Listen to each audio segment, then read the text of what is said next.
ये कहानी एक बुजुर्ग की जिनके पास में सोने की थाली थी जो उन्होंने घर वालों से भी छुपा कर रखी थी अपने कमरे में एक संदूक के अंदर। वो इसी बात की प्रतीक्षा कर रहे थे कि घर में कोई ऐसा मेहमान आ जाए जो सच में सोने की थाली में खाने के लायक हो। एक बार उनके घर पर एक महात्मा जी पधारे। बुजुर्ग को लगा कि अब सही समय है, लेकिन फिर उन्हें लगा कि अरे बाबा जी तो घर घर जाते हैं, भिक्षा मांगते हैं, इनको इस थाली में भोजन कराना सही नहीं रहेगा। तो उन्होंने बाबा जी को बहुत ही सामान्य सी थाली में भोजन परोस दिया। एक बार उनके गांव में एक मंत्री आए। बुजुर्ग को लगा कि अब सही समय है मंत्री को सोने की थाली में भोजन परोसने का, लेकिन फिर उन्हें लगा कि मंत्री को क्यों, राजा को ही भोजन कराएंगे।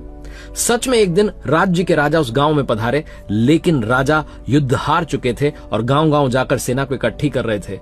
जब बुजुर्ग के घर आए और भोजन परोसने की बारी आई तो बुजुर्ग को लगा कि सोने की थाली इनके लिए नहीं है, क्योंकि ये तो युद्ध हार चुके हैं। कोई ऐसा राजा जो युद्ध जीता हो, जिसका पराक्रम हो, उसको भोजन कराया जाएगा। इसी थॉट के साथ उन्होंने उस थाली को वहीं छुपी रहने दिया, बाहर नहीं निकाला और कुछ दिनों बाद बुजुर्ग की मृत्यु हो गई। समय बीत जाने के साथ साथ वो थाली काली पड़ गई।